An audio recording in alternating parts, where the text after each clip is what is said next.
morning. I'm Dr. Richard Johnson with Texas Public Policy Foundation. I'm the director of the Booker T. Washington Initiative.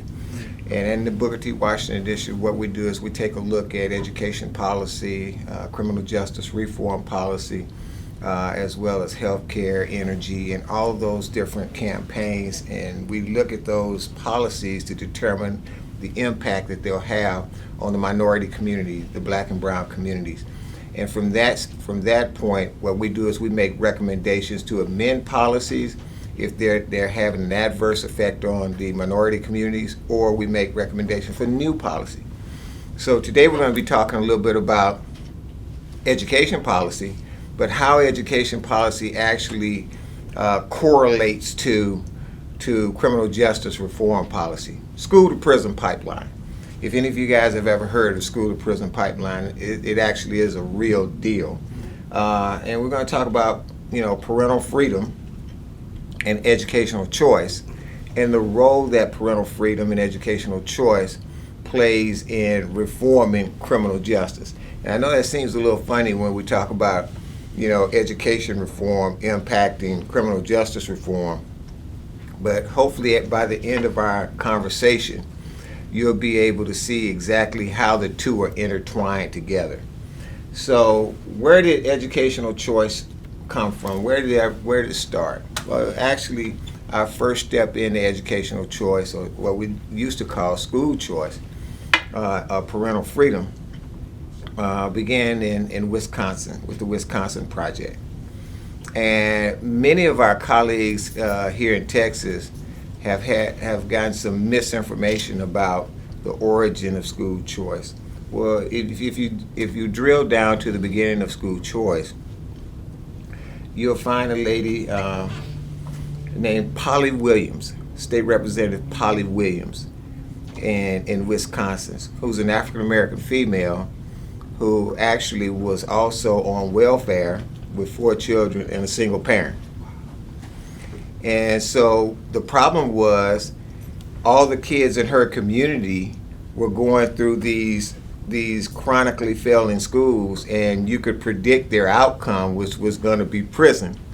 And so she began to fight for choice, because wealthy people already had choice. Wealthy people could send their kids to private schools and schools that were performing very well, but poor people couldn't do that. So what Polly did was she set out to do something different, because it hit home for her. She had 4 children and she was a single parent and she was on welfare. So all of those characteristics would have indicted her kids into becoming an inmate.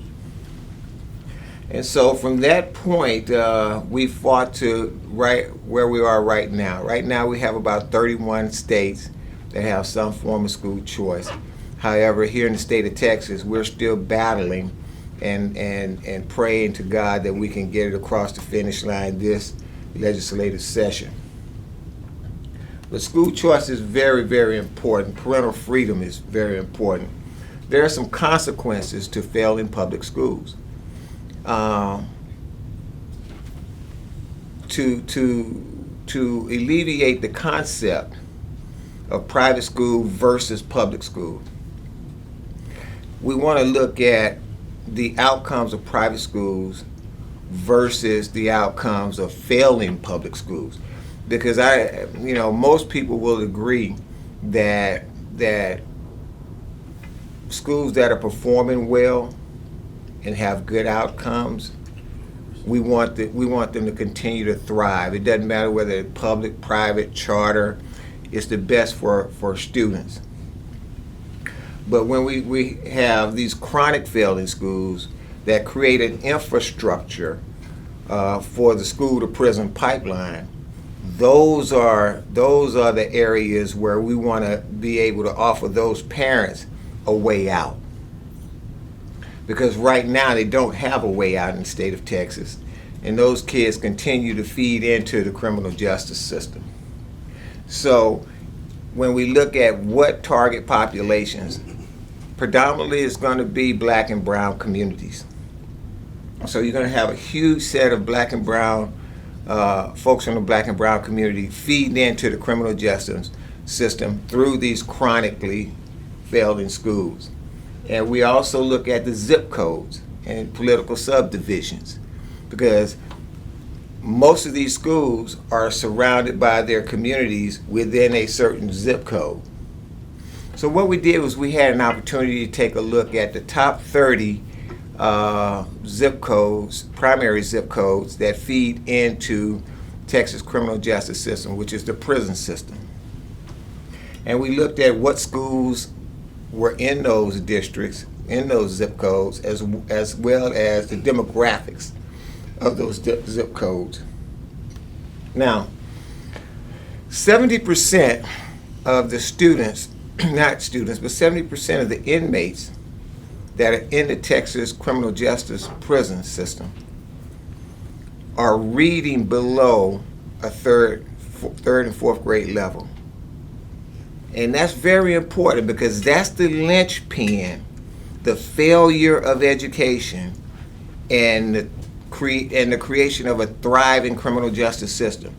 70% of the Texas inmates are reading at or below the fourth grade level.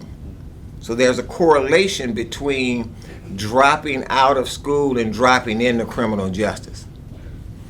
And so basically we can almost predict how many students are going to go into the criminal justice system by the time they leave the third grade.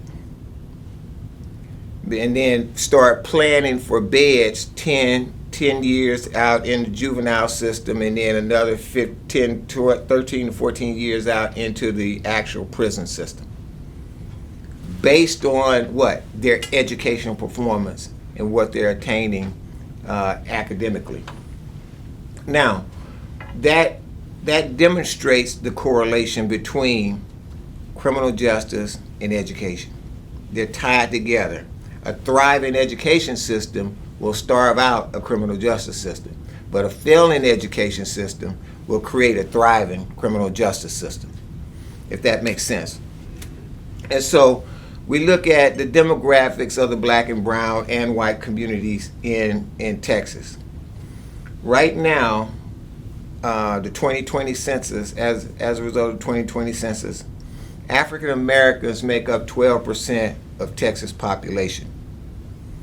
But over a 10-year review, they make up 34% of the prison population. Hispanics make up 40% of the Texas population. But over a 10-year review, they make up 33% of the prison population. And the Anglo community is 43% population, but 33% prison population.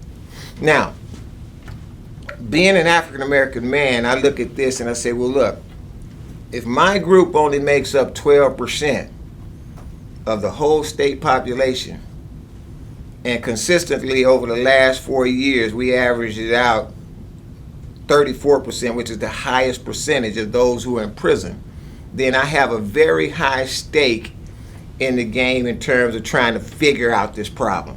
And I know it's great for all of us to try to figure out this problem. But if my group is only 12%, that means that in the African American community, either you know everybody in the African American community in Texas, either you know somebody that's been in the prison system, or you have family members who've been in the prison system. You've been touched by the prison system in some kind of way, because your total population size is so small to make up the bigger part of the prison population.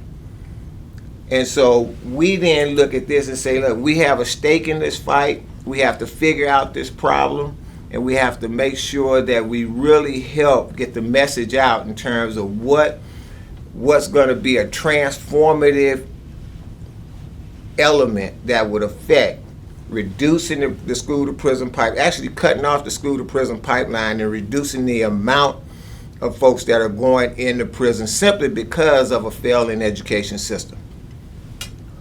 So the impact of the school to prison pipeline basically looks at this. It's low student success rates, high dropout rates, largely found in urban centers like San Antonio, Houston, Dallas, Fort Worth, Austin now. Significantly low moral development because we've taken God out of the school. So basically those groups get very low moral development. And then the deficiency in mid-skill level training, because why? We took vocational education out of all the schools, centralized it in certain campuses around areas. So now we're not producing a high level number of folks who don't want to go to college. See, back when I was in school, you could actually take wood shop, metal shop, drafting, basic electrician training, plumbing, while we were in high school.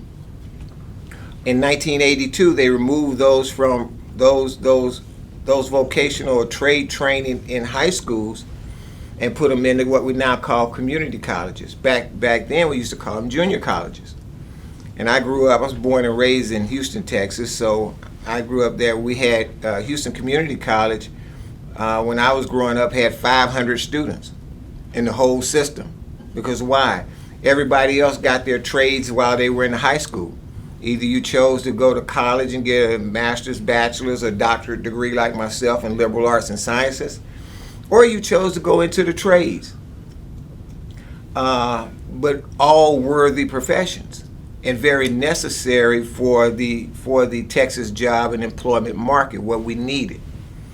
And when they took those out of the schools in 1979, the state of Texas had 17 state prisons. By the year 2000, we had 137. We built 120 prisons. Because when folks were dropping out of high school, what were they doing? They were going out into the streets, and then they were dropping into the criminal justice system. So we made some policy errors along the way that have impacted our communities and really had a detrimental impact on our families. Because most of those young men that go to prison end up going in between their 18 to 35, when most young people are starting their careers and starting their families and having families. So we've interrupted the family of those young people. And if you add the black and brown community together, that's 67% of Texas prisons. I mean, that's 76%. No, I was right the first time, 67%. 67%. So it's almost 70% of the prison population. And so when you look at that, solving this problem becomes a necessary essential for us here in Texas, because it adds to, solving this problem would add to our family way of life, it would add to our communities, make a stronger city, make a stronger state. So in San Antonio, let's get a little focused. Of those top 30 zip codes that are feeders into the criminal justice system, the prisons, 4 of them are in San Antonio. 78207, 78237, 78210, and 78228. And those 4 zip codes in San Antonio are top feeders to the prison system. And so when we look at those zip codes, we can look at the schools in those zip codes, and we can look at the leadership in those zip codes, and we've looked at the poverty level in those zip codes. Most of those zip codes cover at or below the poverty level. So, and most of them are predominantly brown communities, which folks don't make very much money, so they cannot afford to go and send their kids to private schools. And so those kids are stuck, or what we call trapped into the school to prison pipeline. Now, there's always going to be about 10 or 15% of students who will make it no matter where you put them. It doesn't matter, because they will tend to rise above their circumstances. They rise above their environments. They rise above anything that's out in the environment, the climate. But for those who fall into the average, that's why the numbers are so high in these zip codes, because those folks are just average people. They're not exceptional in terms of mathematics, science, and those sorts of things. They're just average people. And it creates a situation where just average people then would be led into the school to prison pipeline. So you're almost going to guarantee yourself a certain amount of folks that come out of these zip codes that will go into prison. And we looked at that data over 10 years. So it was similar over 20, but all we needed was 10 years for the point that we're making, is that when several people come out of prison in 78207, guess what happens? Some more come back in. As these get out of prison, these go in. So you keep this number just about where it is over time, year after year after year after year, until we do something different in our policy. And that's what we're doing this time in the state of Texas. We're saying, look, we see what's happened. We know the root cause of our problem. We have to fix Texas education system. And I call it my back to the future resolution. My back to the future solution to the problem. Some of the things we did in the past really worked. Vocational education worked.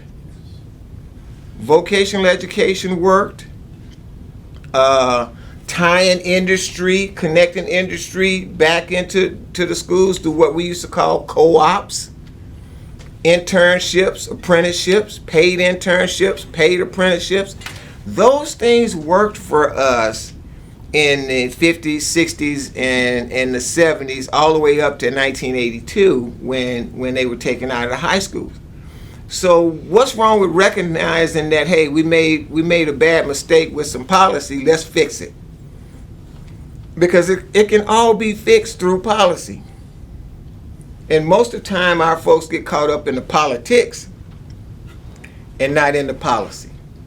So I know we're about to end this segment, so what I want to do is just end this segment on a note of focusing in on policy and let politics be secondary or third down your prong for the attack that we need in terms of transforming Texas and fixing our education system and reducing our criminal justice system, making people on Texas streets safer, in Texas schools safer, and more effective and prosperous.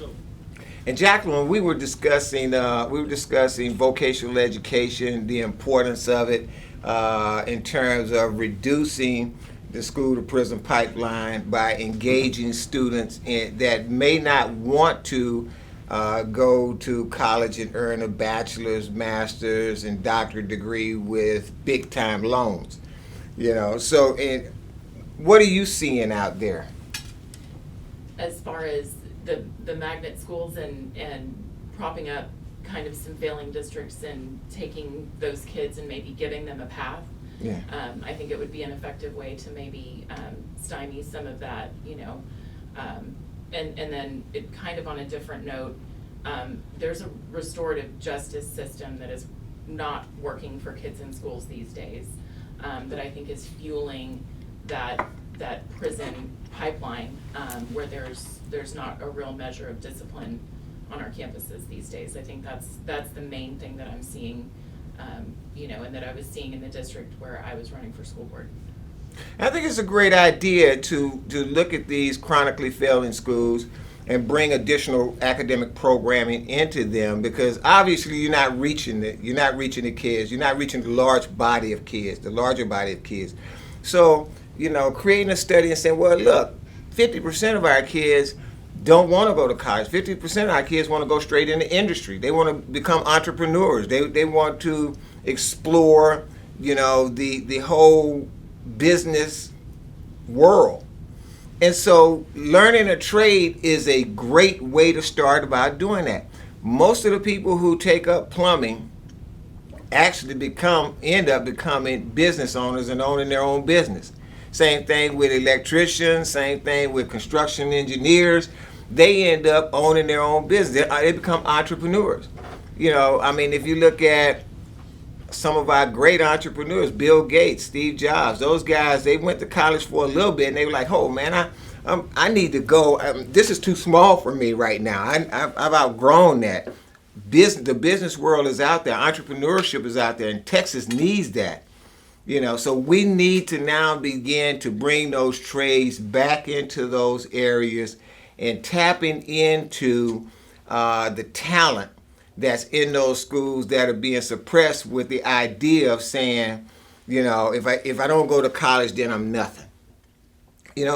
But one of the things that we found out is that 95% of the students who take what we used to call vocational education, now we call it career technology education, CTE.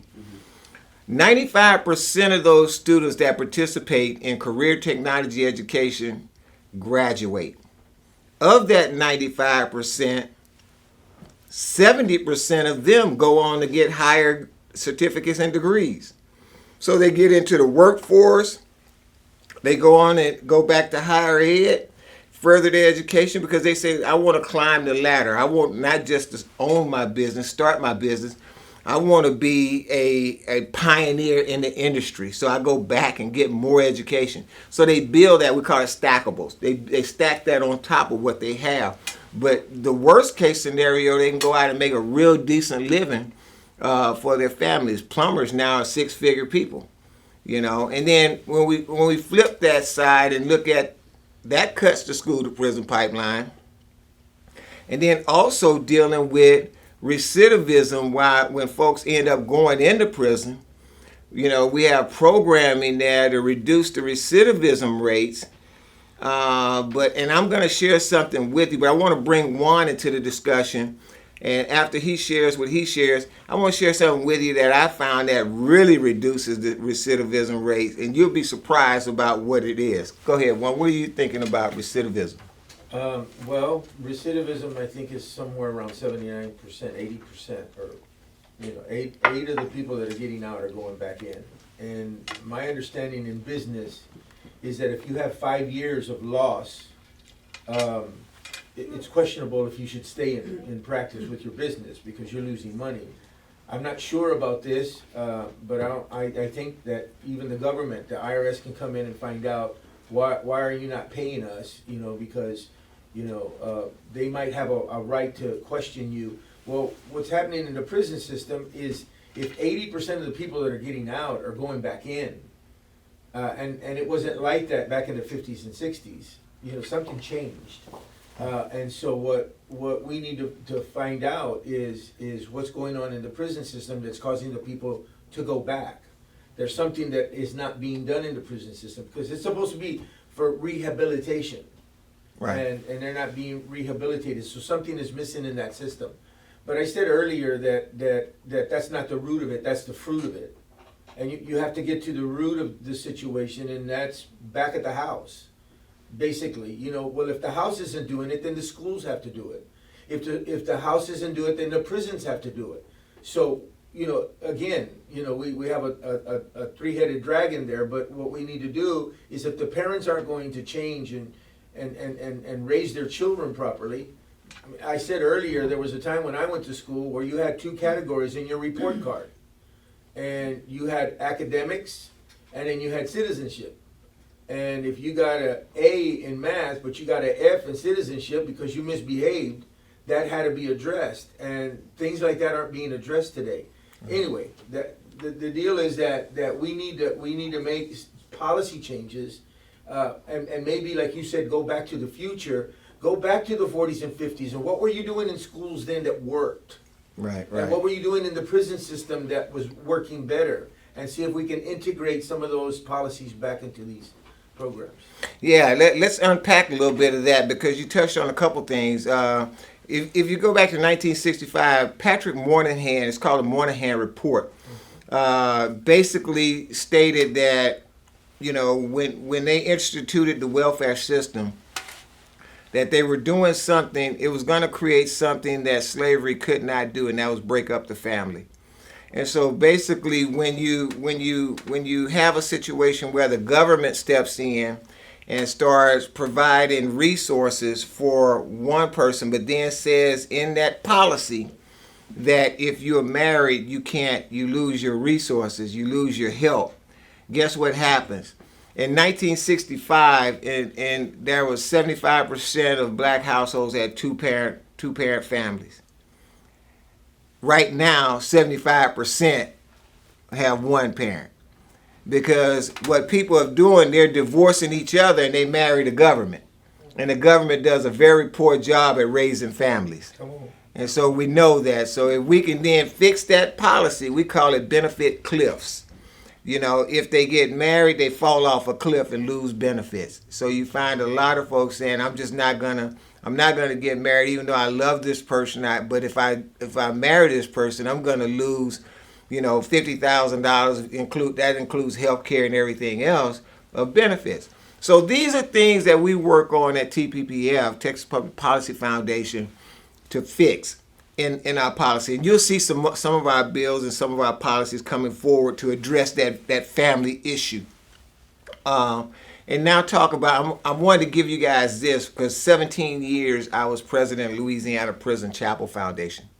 So I spent 17 years building churches inside of prisons. And the family's great. The nuclear family, you got to have it in order for it to be successful. The skills training, you need that to be productive and working. But at the end of the day, the thing that I found that works the most in reducing recidivism, and also I'm going to demonstrate to you here in creating profound academic success and performance, is when you bring God into the equation. You cannot win this fight without God. And when we built the church inside a prison, it transformed the whole prison. Not just, you know, a congregation meeting in the cafeteria, but no, we raised $1 million per facility and built the actual physical church. So we built 21 of those. And so the success was so profound that the governor began to support it. Now they're doing it in Mississippi, and we have the Bible College now in Texas prisons. So we saw the impact on behavior. But before you see a change in behavior, there has to be a change in the hearts of men.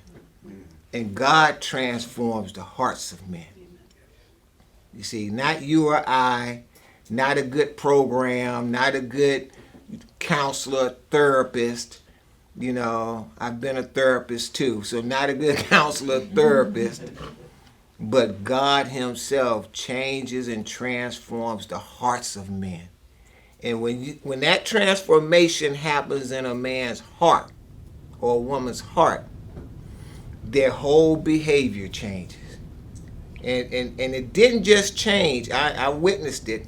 It did not just change the hearts of the inmates and the behavior of the inmates. It was infectious throughout the whole system. It changed the hearts of the guards. It changed the hearts of the assistant wardens, the wardens. You see, it just like this. And it transforms the whole environment.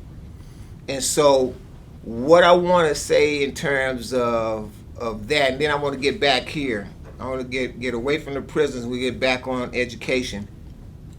But if God can transform the hearts of men in Angola prison, which at one time was the bloodiest prison in America, then God can transform the hearts of folks who were in pre-K through 12th grade. We're going to touch on this. COVID had a compounding effect. COVID-19, of course, some of our kids were out of school for 2 years. Thank God for the private schools. Thank God for the Christian schools. Because the Christian schools said, wait a minute, I'm not going to send my kids, home for 2 years. But the public schools did. Across America, the public schools, they sent their kids home, and they had what we call either lost learning or no learning at all took place. And over those 2 years, about right now, 35% of our kids are reading below level here in Texas, and performing below level in math. And 95 of those kids have not caught up, and we're trying to figure out a way to get them to get back on track and catch up with their math, reading, and science. Another thing that public schools have allowed to creep into their area, which falls away from Christian conservative viewpoints, is when you start to talk about critical race theory and gender identity. I have 4 kids. I have 2 boys, 2 girls. And I want them to have critical math, reading, and science theory. Everybody in my house, my kids know we're all African American, we're all black, so get past that part. You didn't go there to learn whether or not you were black. And then I got 2 boys, 2 girls. The girls know you girls, the boys know you boys. You don't go to school to learn that. What I want you to learn is, how are you doing in math? How are you doing in science? How are you doing in reading? And how is your creative writing going? Those kinds of things we need to get back on track, because right now we're 25th. We rank 25th in the world in math, reading, and science. The United States. Who do you think ranked number 1? China. China's ranked number 1. Who's our number 1 competitor on the world stage? China. So they got to be laughing themselves to death over there when we're talking about all these things about race, and we talking all this stuff about gender and stuff like that, and they're over there just counting their little butts off. So we have to get back into what makes America, what made America the number 1 superpower in the world, what made us the leader in the world. We have to get back to the basics. And so I wanted to share this with you guys, models of success. Now, during COVID-19, everybody experienced lost learning, right? And the NAEP data came out 2 weeks ago. NAEP report came out 2 weeks. That's the National Assessment for Educational Programs. That's America's report card. America's report card came out 2 weeks ago. We hit an all-time low in terms of the decline in mathematics. Over 8 point drop in mathematics. That's the highest drop or decline we've experienced since we've been getting a national report card. There was only one silver lining in the NAEP data in the report card. And can anybody imagine what group withstood COVID, still outperformed everybody, and had zero lost learning, and actually went up a little bit? What group? Faith schools, yeah. Catholic schools, because they are large, they are a large system, so they get graded in NAEP. They had zero lost learning in math at the 4th grade level, and actually went up a point in reading. And so, but the public schools, charter schools, all lost. Major losses in learning. So the question becomes, what are Christian-based schools doing that public schools are not doing? And why is it that if they're outperforming public schools in math, reading, and science, which are the areas that we need to propel us to a stronger position as a country, why aren't we following those models? Or if we refuse to follow those models, then why aren't we opening the door to parents who are taxpayers? Why aren't we opening the door for them to send their kids to these models, these schools that we know are succeeding? And so that's our fight in this upcoming session. Our fight in this upcoming session is to open that door up for additional options, because we see the downside of failing public schools.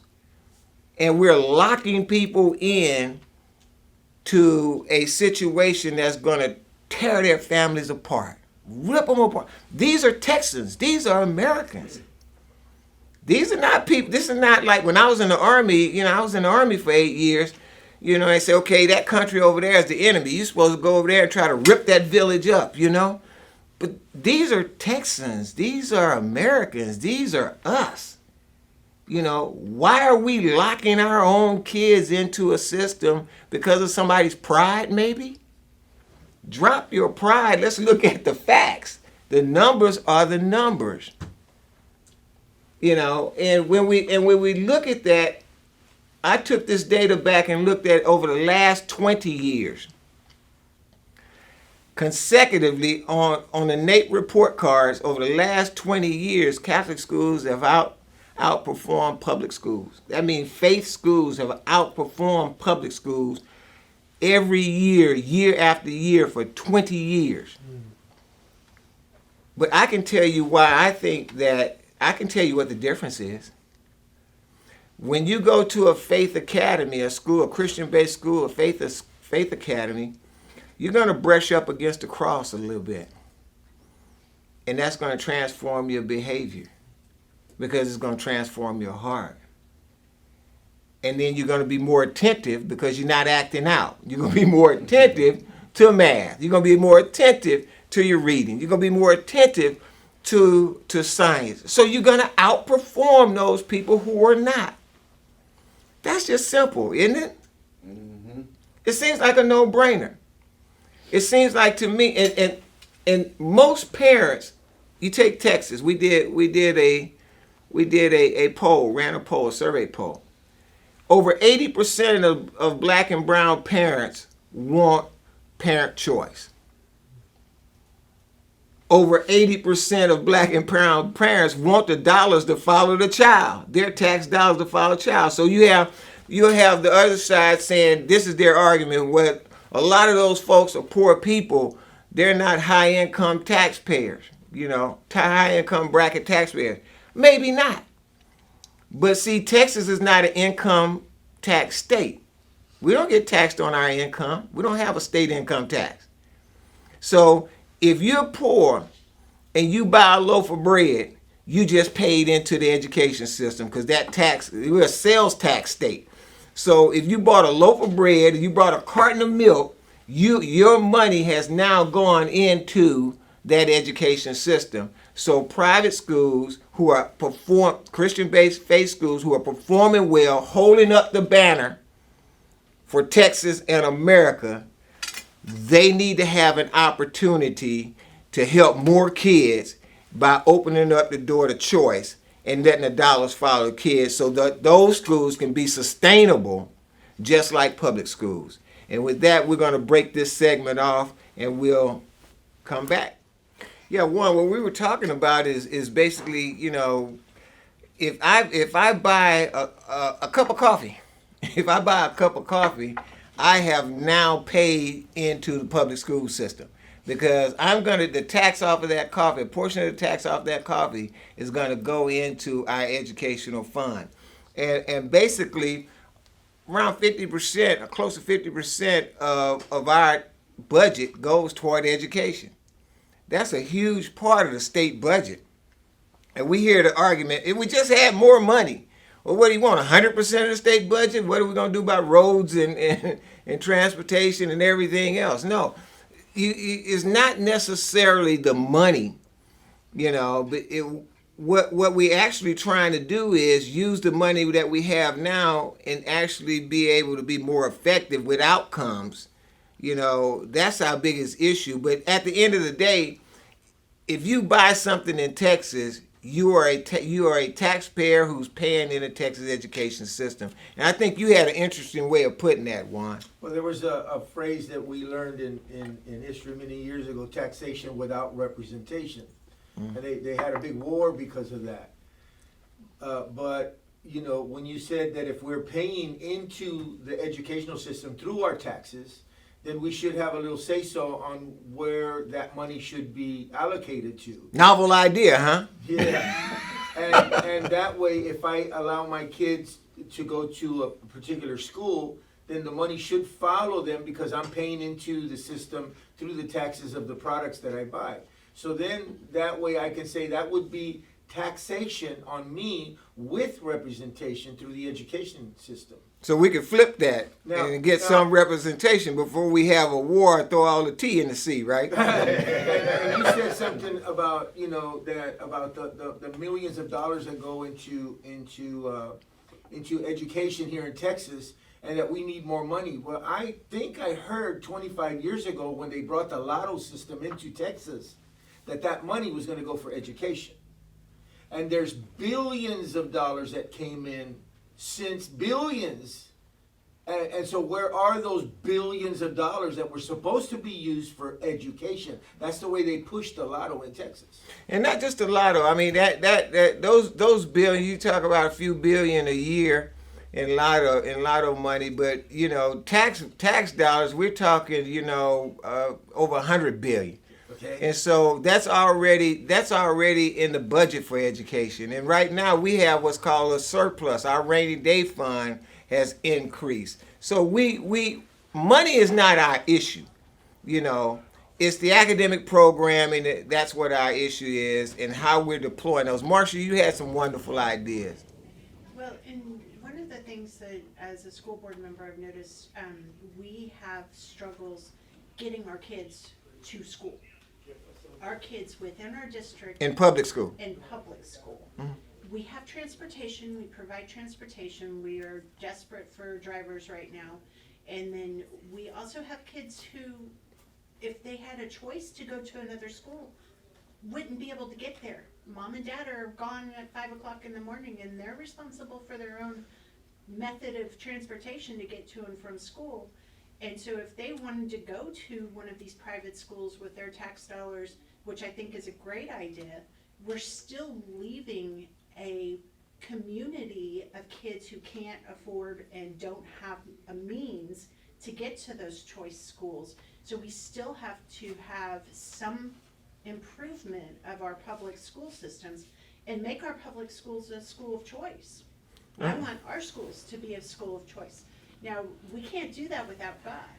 And I received an email from a parent a few weeks ago, and she says, I'm a Christian, but I'm smart enough to know that we don't bring God into government. And there's separation of faith and state. And that's one of the biggest lies that we have to overcome in our school system. We have to overcome the separation of church and state and ensure that God gets in, because without it, we're still going to have a community of school to prison systems. I totally agree with you. You know, one of the things is, you know, transportation is an issue for private and charters, however, because they don't get transportation dollars. But right now in the state of Texas, we have about 50,000 students on the waiting list trying to get into charter schools. So parents are figuring out a way. The problem is we're not opening up the door to choice enough to bring more schools online that have innovative programming that would best meet the needs of the kids that are not being met in those predominantly inner city schools that are chronically failing. So parents do what it takes. I mean, you know, I see that when I look at some of the charters who are way across town. They figure out a way how to get their kids to a successful school if they have an opportunity. But here's the thing. It's not choose private and charter schools over public schools. you can do both and. You can improve public schools while at the same time open the door to private and charter schools, because guess what? Competition will breed innovation. You see, because if Marcia, if you have a school and I have a school, and my school is a chronic failing school and your school is thriving, and the parents find out that they have an opportunity to choose your school, and I say I have 1,000 kids in my school, and so 200 kids leave my school and go over to your school. What do you think the next thing that I'm going to do as a business person? Because the dollars, 200 kids, that's a big chunk out of my budget. You know what I'm going to do? I'm going to send somebody over there to find out what you're doing so I can start doing the same thing over here and change my programming so that I don't keep losing kids, you know. And so hearing from students is really, really a big thing. And I want to bring one of our students in right now that wanted to share a little bit about what her thoughts were.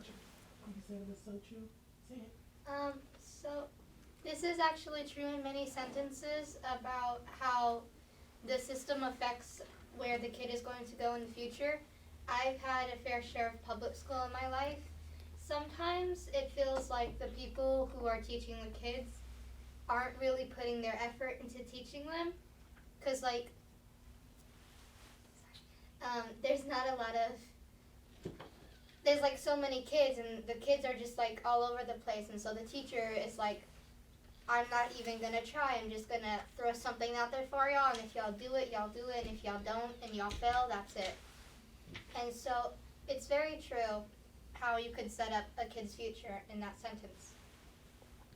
Absolutely, you know, because the students are our future. They're the future of Texas, and they're the future of America. Now, the question is whether or not we're going to make the investment in our own future, and are we alarmed enough about student outcomes? Is this alarming enough for us to look at it at the highest level for a necessity that would trigger a necessity for change? I believe that we are. I'm hearing that we are. The environment is out there. Everybody's like, wait a minute, stop the music. We're in trouble. Because those of us who are forward thinkers think 10 years from now, you know, even though you got a child that's 7, 10 years from now, that kid is going to be 17. And if you have a child that's 8, it's going to be 18. So they'll be graduating and getting out into the public. What are we producing to move us forward later on in the 21st century and beyond? And so right now in the state of Texas, Governor Abbott has submitted his Parent Bill of Rights, giving parents 100% control over their kids' education. What a novel idea. You know, I'm a parent. Should I be in control of my kids' education? You know, I had the experience 20 years ago of having to pay for private school and continue to pay all of my taxes, school taxes. And that was before my Dr. Johnson days. And it had not been for a persistent wife, I would have said public school, because it was a financial crunch. It was very, very difficult and challenging to do that. And I can see a lot of the folks that in the community that I grew up in Houston, in the inner city of Houston, they just have no other choice but to send their kids to those schools and those zip codes. They're locked into those zip codes, and it's almost like sheep being led to slaughter.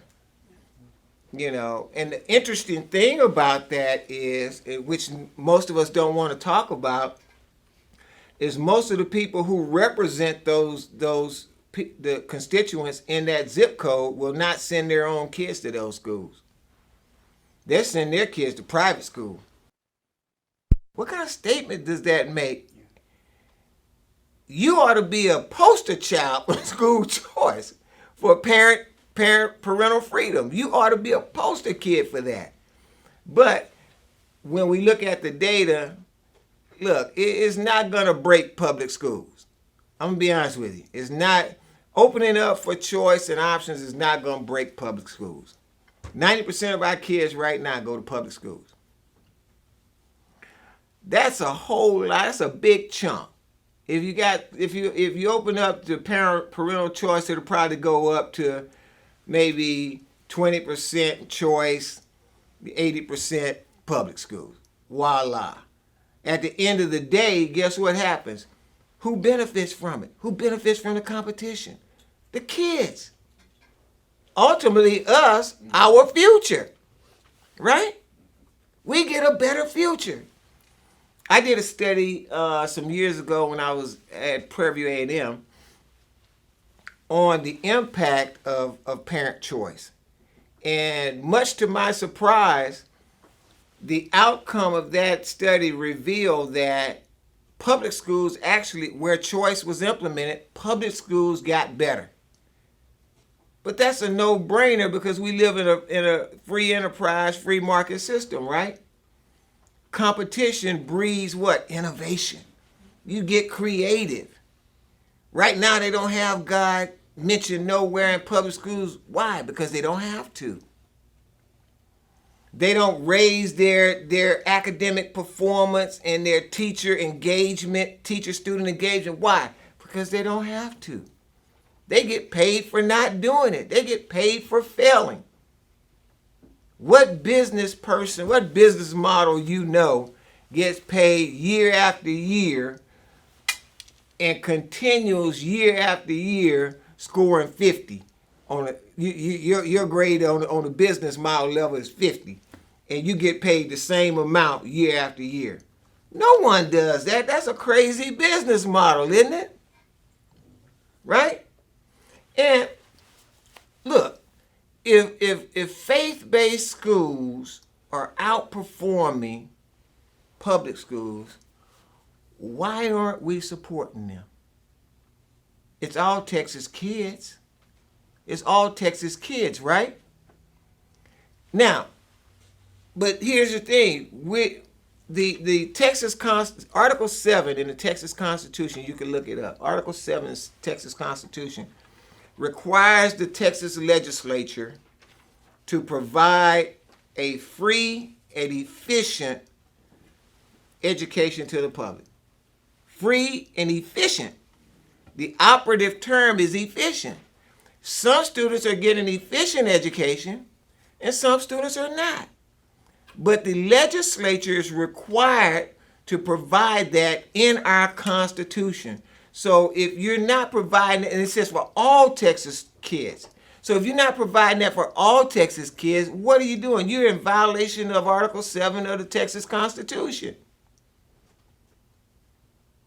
So get your pride out of it, man, and figure out how to do what our Constitution demands that we do for every Texas kid. Right now, last year we spent about $14,800 per kid. You know, that's without maintenance and operation. That's with M&O and with facilities. And some have made the argument that in order to appease public schools, that we should develop policy that would take that out and then leave that over there with public schools. So public schools say, what are we going to do about facilities? What are we going to do about maintenance if the dollar follows the child?